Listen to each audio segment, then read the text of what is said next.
I watched that two-part HBO documentary on Tiger Woods, and does a really good overview of his life and the way his father would speak about him. He said that Tiger is this beautiful gift that I'm giving to the world. He's going to be greater than Gandhi. That he's essentially going to be the greatest human being who ever lived. He's a transcendent figure. He's going to bring reconciliation between the races. That he's going to be this essentially this figure of light coming down into a world of darkness. So anyone else watch the HBO documentary on Tiger Woods? That strange relationship he had with his father. So his father apparently served 2 tours with special forces in Vietnam, and then had these grandiose dreams for his son that he was going to be essentially greater than Jesus Christ. And it shows Tiger learning to swing a golf club before the age of 2, and it shows him at age 2 going on a TV show with a golf club and Bob Hope. And Bob Hope, I think, asks him a question, and when he presses Tiger for a response, Tiger, the 2-year-old, says, "I want to go poo-poo." And I didn't realize how much of a phenom Tiger Woods was when he was just 2 years of age. 2 years of age, going on national TV. To have your father essentially say you're going to become a greater figure than Jesus Christ. That you're going to become greater than Gandhi, that you're going to bring reconciliation between the races. It was stunning how he was developed to be a machine, to be a golf-winning machine, how highly successful he became, and then how he broke down. So apparently all his girlfriends were white, and the dominant women in his life all had that kind of Nordic, tall, blonde look. So one comic joked that Tiger needed diversity training because when it came out in 2009 that he'd been having these string of affairs, like 11 women admitted to having affairs with Tiger, they were all white.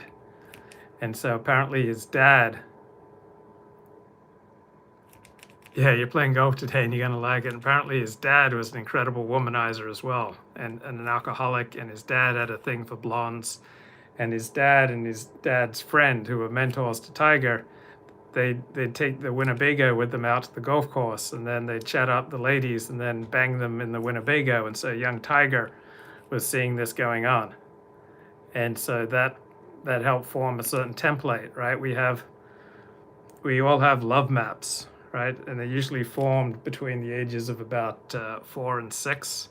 And our erotic daydreams tend to run along these predictable courses that get set in our minds between the ages of about 4 and 6. So just like his father, Tiger had a thing for blondes, had a thing for, the more the better.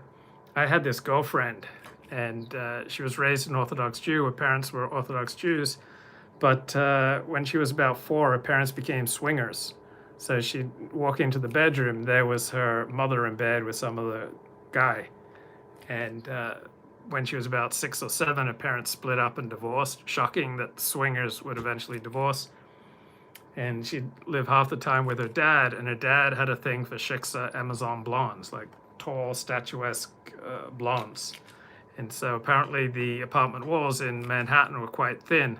So she'd tell me hell is growing up, listening to your father, bang this endless line of Amazon blondes in the next room. So it reminded me just a teeny weeny bit of my own childhood, right? I was not raised to be greater than Jesus Christ.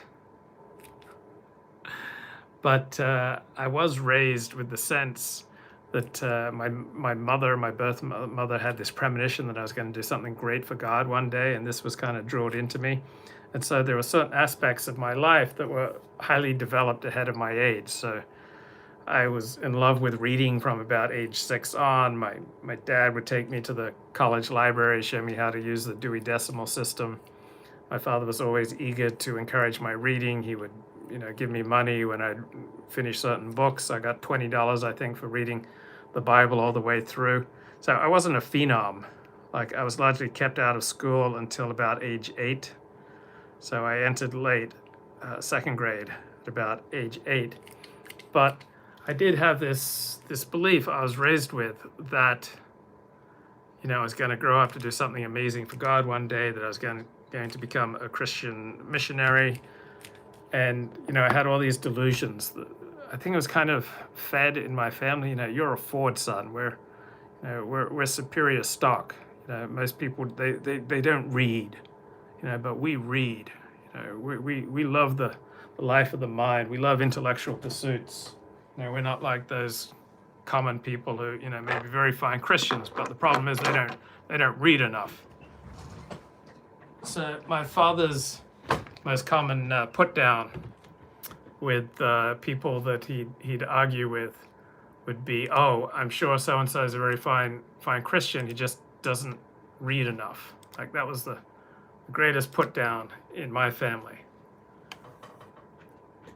Just doesn't read enough. So I kind of grew up like everyone else, I'm sure, advanced, beyond my peers in some ways, and then way behind them in others. So I didn't learn to read at an extraordinary level. I think I briefly went to kindergarten in England when I was about 5, and so I learned to read there. But I did not learn to love reading until I was about 6 or 7. And then I'd start traipsing all over Currumbong in Australia, just borrowing books from people. And that's where I developed the habit of, always making sure to return books that I borrowed so that I could borrow more. Bernard says I didn't know how to read before I started first grade. So yeah, I guess I went to kindergarten a bit when I was 5, and that's where I learned to read. And then I fell in love with reading about age 6 or 7. Started reading a massive number of books. Luke's Alex Jones band video. This is a grand video that holds up super well 2.5 years later. You can play this in a filler spot easily on your current shows. Okay, great. So just throw down the link, Art Bell. So I'm sort of carrying on from yesterday's stream, what Richard was talking about with the Financial Times. Right? Richard said Trump brought out the worst aspects in me. That's not what I want to be remembered for, Richard Spencer said. I recognized the toxicity of right-wing populism and didn't want America to go further down that road. So I was just reflecting on that, the influence that other people can have on us, how they can bring out completely different aspects of our personality depending on who we're with, and we can become completely different people in different circumstances and around different people. And I was just reflecting on, I kind of grew up with this childhood wish to be adopted. And I've encountered this in other people, so I know I'm not the only one. And while I would rationally think it out and always realize, no, it's still better to stay in my own home, this strong emotional yearning to be adopted, because even though I was advanced in some ways in my reading skills, in my verbal IQ, I remember when I entered school in second grade, on my report card, the teacher said, Luke is always very willing to share his opinions with the class, but he needs to learn to be more considerate with the slower thinker. Right, so my dad had that same tendency that he would kind of cut people off when they were asking a question because he thought he knew their question better than they did. So he would like try to summarize their question, and usually they go, oh yeah, that's it. And I find myself doing that same thing when people are just like trying to slowly get to the point, and I become way too impatient.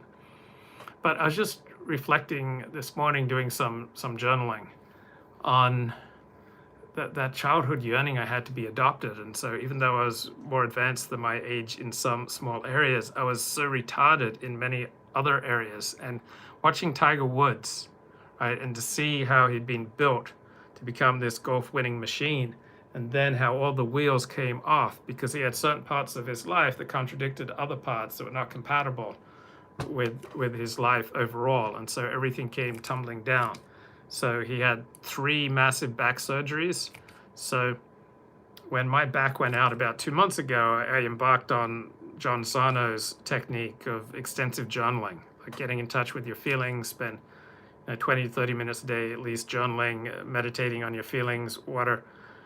Because according to Dr. Sarno, his theory is that back pain and many of our health problems come from our body and brain wanting to create a block against unpleasant feelings coming up.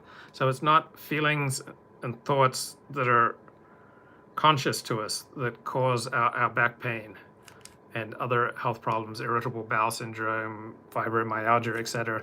It's those thoughts and feelings that we're suppressing and completely unconscious of. And by journaling and meditating, we can start to make more things in our life conscious, and then our brain doesn't have to disable us to try to block out, fears, emotions, thoughts that we don't want to come to terms with. So for the past couple of months, I've been spending about 20, 30 minutes a day just journaling about my feelings. What are things that I might be completely unaware of, but are just lurking in the background of my life? What might I be trying to block off? What fears, what emotions, what thoughts may I have a block against? What if I was frightened of something right now and not conscious of it, what could it possibly be? If I had a resentment right now and I was not conscious of it, what could it possibly be about? So I saw Tiger and the way his life just spun out of control, and then all the physical problems that then came largely after his emotional problems, and like all these back surgeries and all these things he's trying to do to get himself back together. And it made me think, how much of this came from his inability to be at peace with his emotions. He would periodically just cut people out of his life. And so even though he was very developed as a golfer, there were whole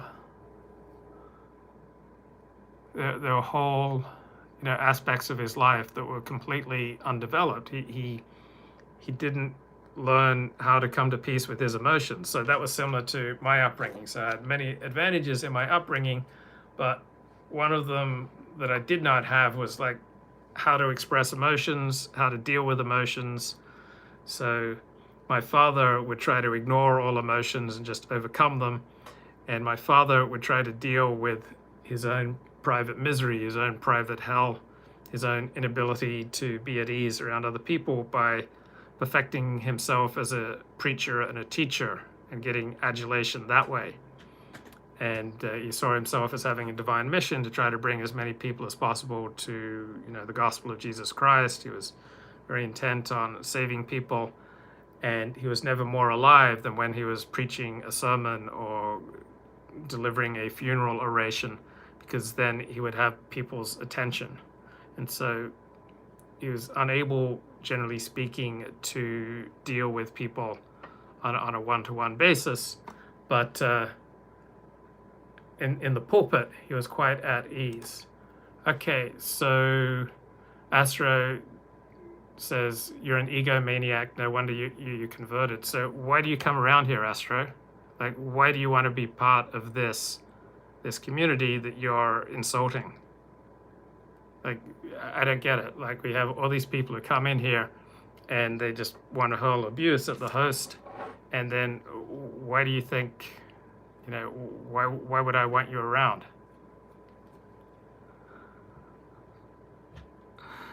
Right? So you see with people like Richard Spencer and with people like Tiger Woods and people like Bill Clinton and people like Donald Trump, the own blank spots in their psyche, right?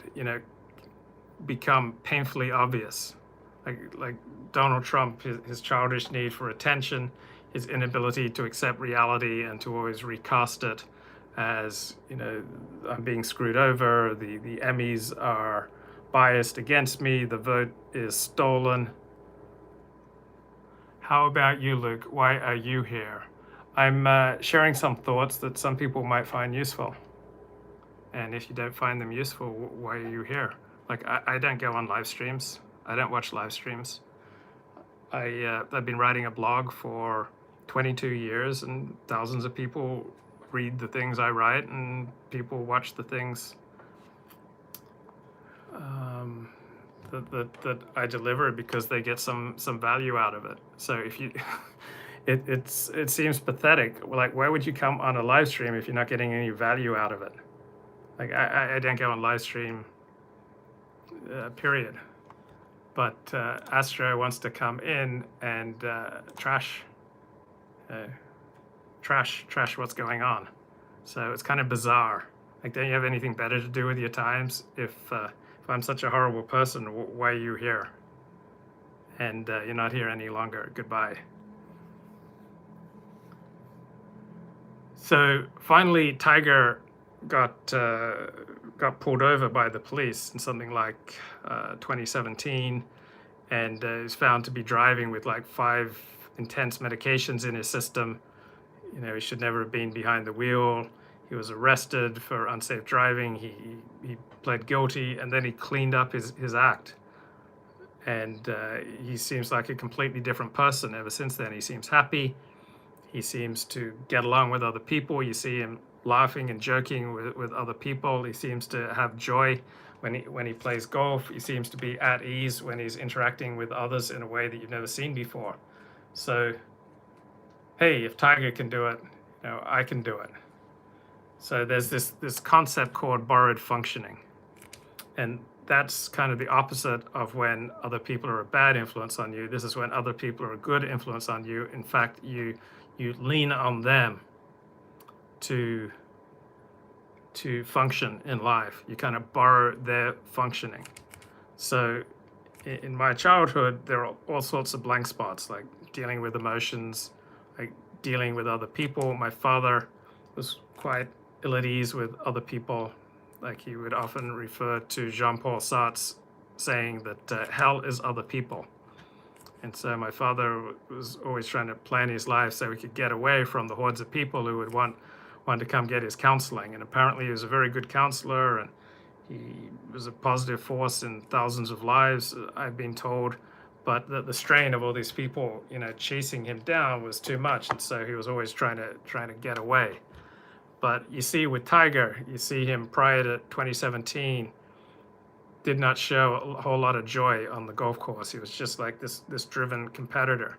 Then finally he was brought low. He was completely humbled, and he started getting himself together. He came to a greater ease with himself, with other people, and you can see the change in his demeanor. You can see how much he's able to, you know, have fun, to relax. Generally speaking, in a competition, the person who's more at ease is going to do better than the person who's under more of a strain. So I grew up in large part depending on other people to help me function. Like on Saturday nights after the end of the Sabbath, I'd hope that my friend would come over, or my friend's family would come over and take me away to some, you know, really cool social event. Like maybe we'd all go to a movie or some, you know, party or some gathering, but I kind of depended on my friends to take me to social events. So I was just doing my journaling on my emotions and thinking about all the people that I'd kind of depended upon to bring out the best in me, that I really depended upon them so that I could function properly. Like, I had friends who eventually taught me how to, you know, blow dry my hair. I'd never blow dried my hair prior to 8th grade.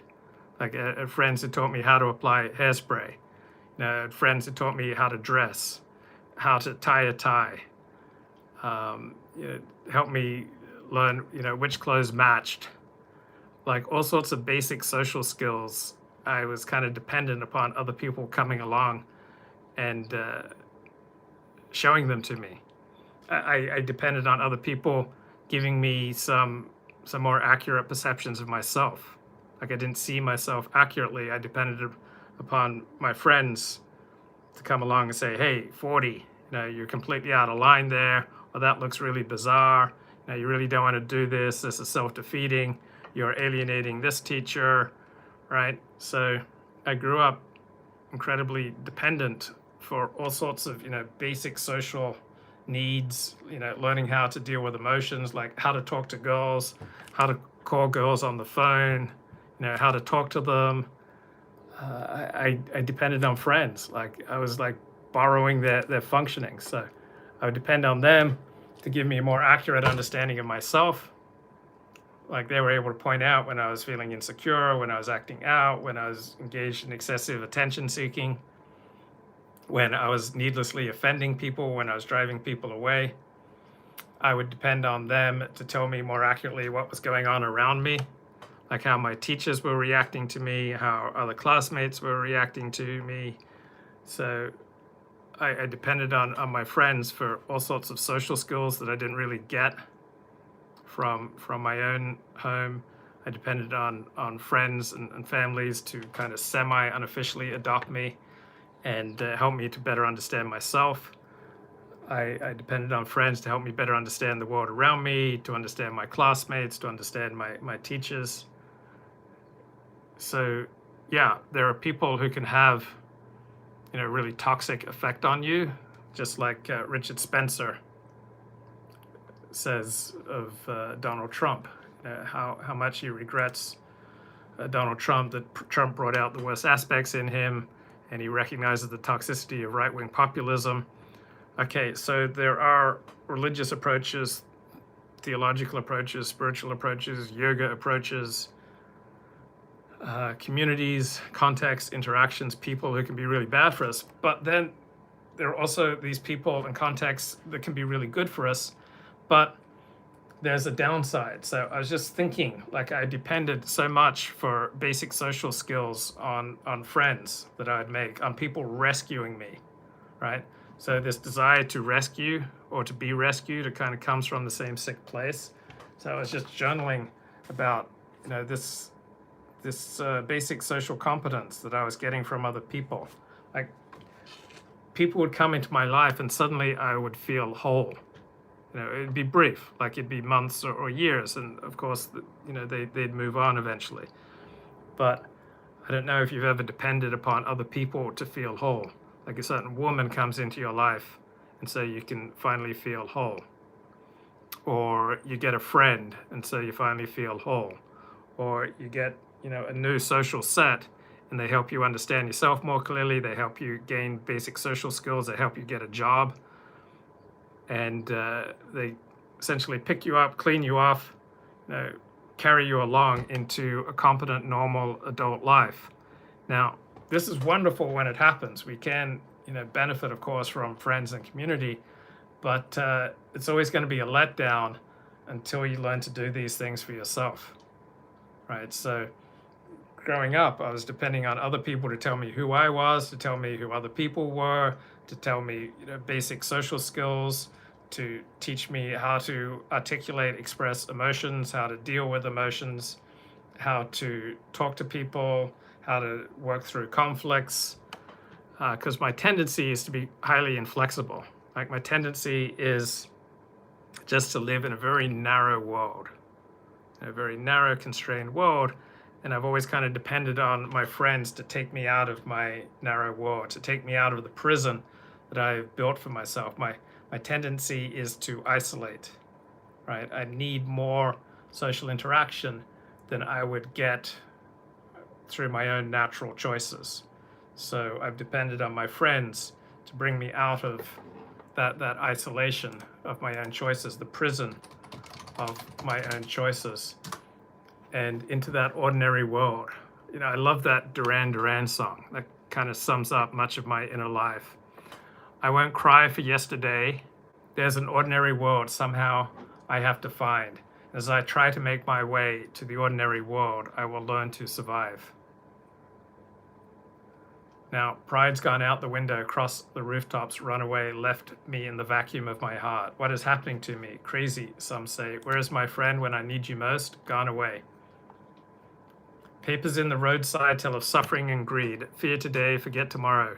Here besides the news of holy war and holy need, ours is just a little sorrowed talk. And I don't cry for yesterday, there's an ordinary world somehow I have to find. And so when I reflect on the most important friends I've had in my life, what those friendships always brought me was a sense of belonging to the ordinary world that I really wanted to belong to, but on my own, I was unable to escape. So you've seen movies about people who've been, imprisoned or kidnapped, kept in a cave, kept in a dungeon, or housebound. Sometimes we can get kept in a cave, or be, kept in a prison of our own personality, and we need other people to come along and to show us this ordinary world, which is wonderful. But if we then depend upon other people to rescue us, then that's borrowed functioning, right? We can get help from people, but then if we depend on them to bring us into the ordinary world, that's always going to run out. Other people aren't going to do that for us forever. So I was just writing about some of my most intense friendships and how exhilarating they were, how exciting they were, how they filled me with a sense of possibility, because they helped me connect to other people. They helped me to read the rabbi more accurately, and they gave me kind of the backstory on the family that I was going to for Shabbos lunch. They helped me to understand, like, okay, this is a good dentist, and that's not such a great doctor, and like these basic skills that I didn't really get on my own, and I felt connected and a part of an ordinary world. And they connected me to the ordinary world.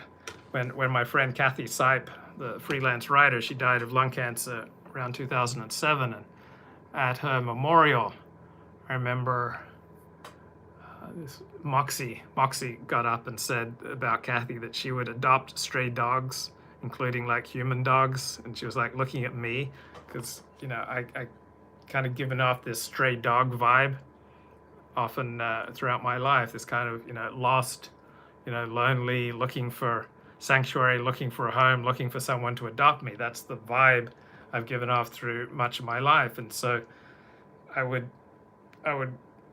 perhaps manipulate or encourage or bring people into my life so they would semi-adopt me, and I would feel whole. But the real challenge is to do that work myself. Learn to see myself accurately, learn to see other people accurately, and learn basic social skills on my own. So just looking at my journal here, how confusing it was to convert to Orthodox Judaism. There are all these mores, things that so see, I'm not the only one. Holly says, dang, I just realized I'm a stray dog too. People adopt me all the time. Like, I've always had that yearning in my soul to be adopted, and I get to experience it periodically. Like, I'm just lining up meals with friends, social engagements with friends.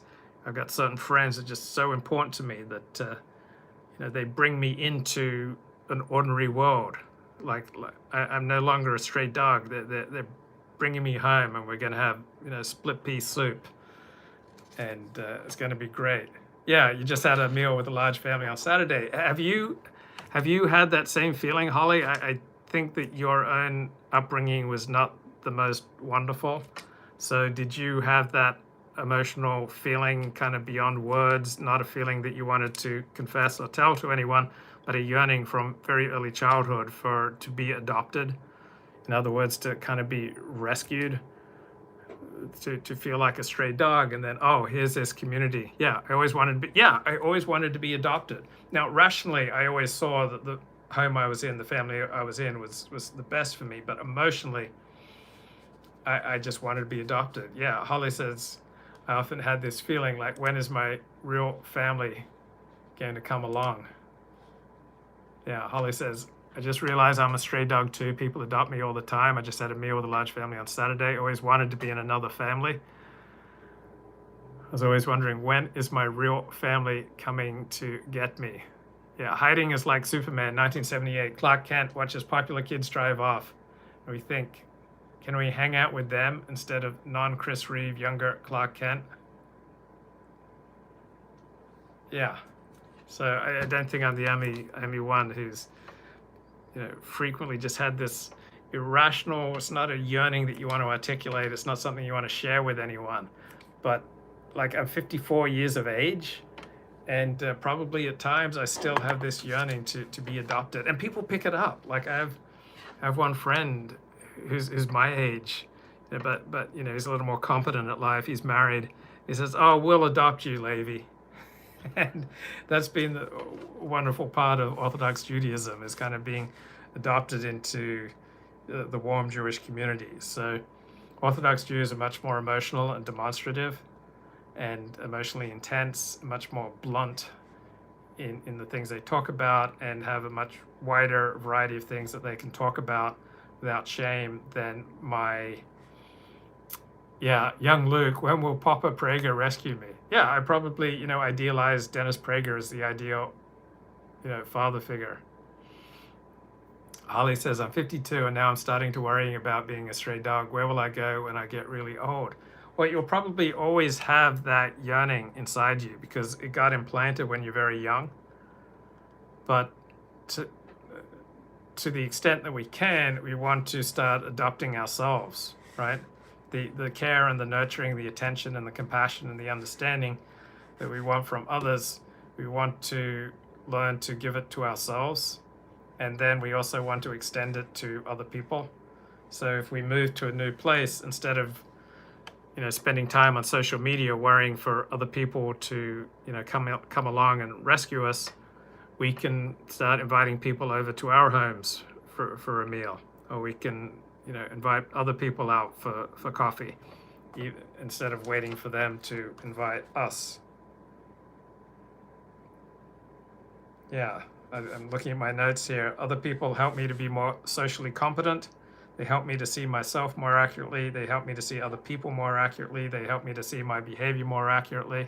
This year I had people over for a meal. It was a first for me. Yeah, I haven't done it very much, but for those of us who are yearning to be adopted, I think one of the best ways that we can channel this is to start semi-adopting in a healthy, respectful way other people, and give to other people the very things that we so yearn for other people to give to us.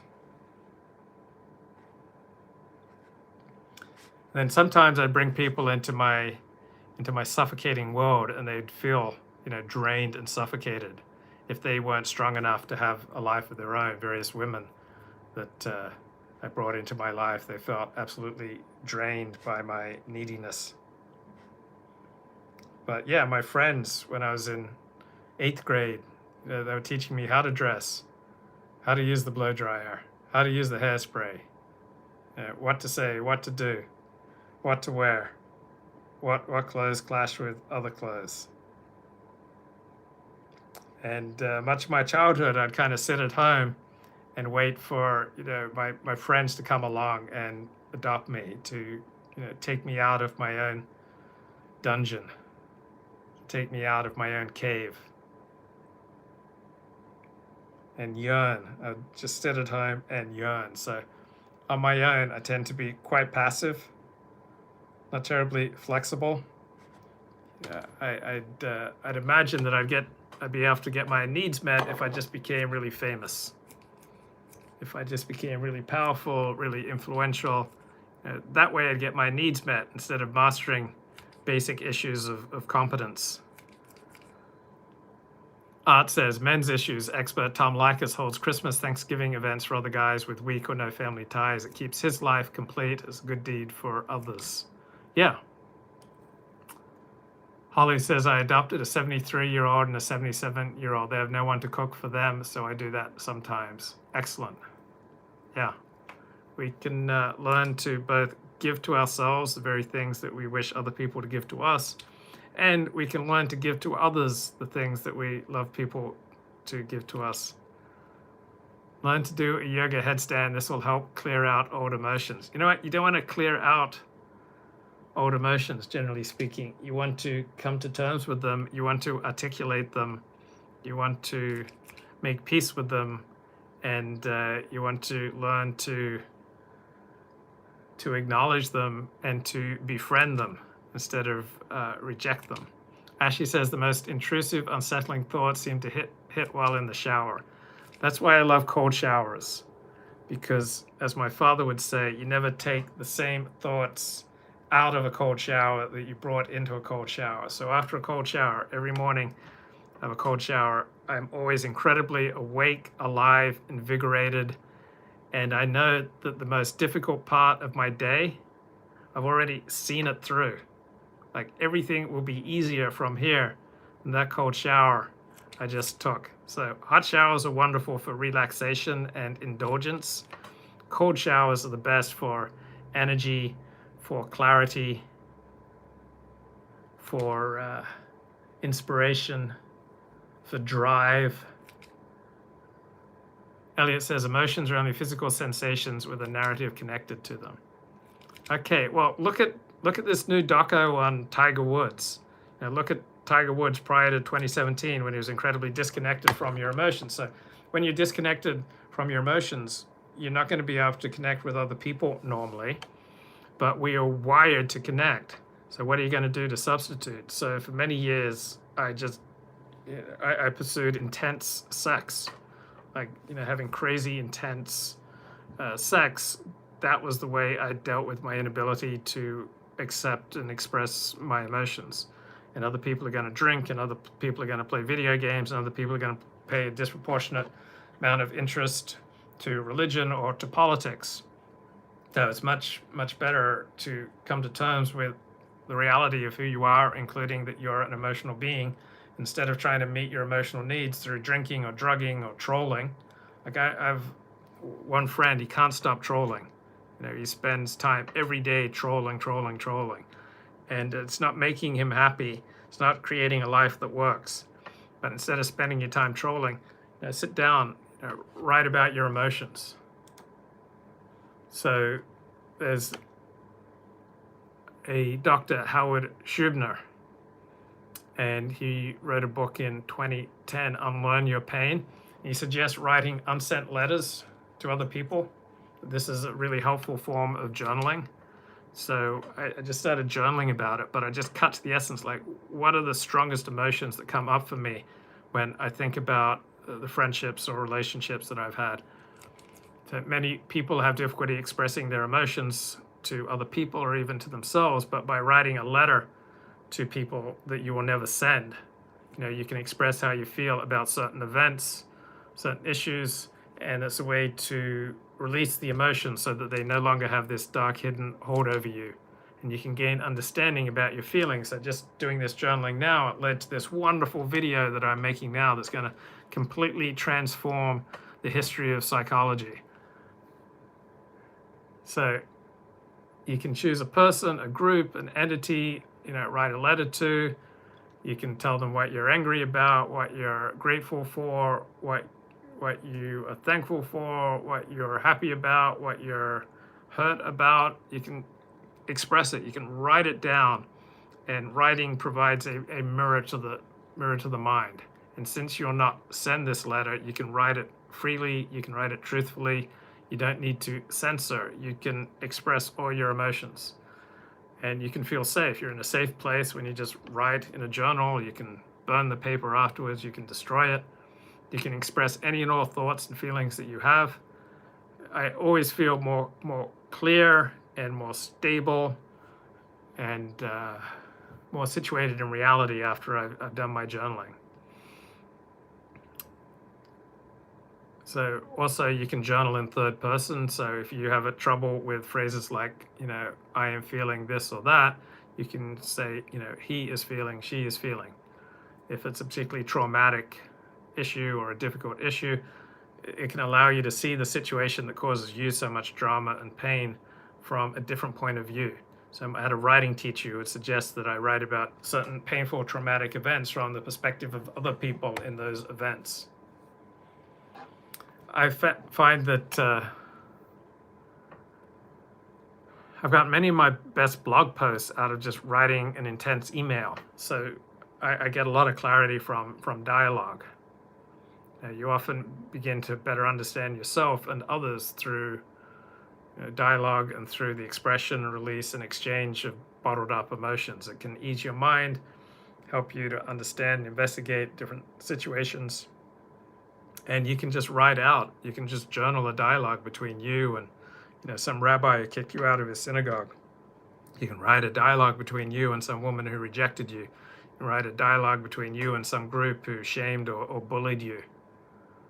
All right, you can just write it all out on paper. You're free to destroy it afterwards. It's safe, and because you're not going to share it with anyone, you don't have to censor yourself. You can begin with a simple question or a statement. Then you can see things from the other party's point of view and write from their point of view, and then you can go back and forth with this kind of dialogue. So you're not going to script responses. You can just let the dialogue be free-flowing, write whatever comes to mind. Okay, let's have a look at the chat.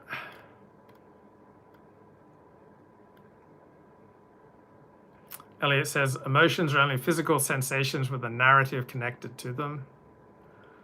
Judah says, I can never understand women. Why would they want to have sex with men? Elliot says, there are more direct and efficient ways to process emotions, better than journaling or talking about them with a friend. Art says, with regard to Duran Duran's Ordinary World, it might be about his story when he went to his record company. Young secretary said his name as Laban. She was too young to know who he was. He was just a faded star. I love that song, Ordinary World. And Elliot says he's not joking about the benefits of a yoga headstand, that this helps to clear out old emotions. Judith says it makes more sense for women to be lesbians. Most women are not satisfied with I've known bisexual women, but they could have flings with women, but they could only have ongoing, sustained relationships with men.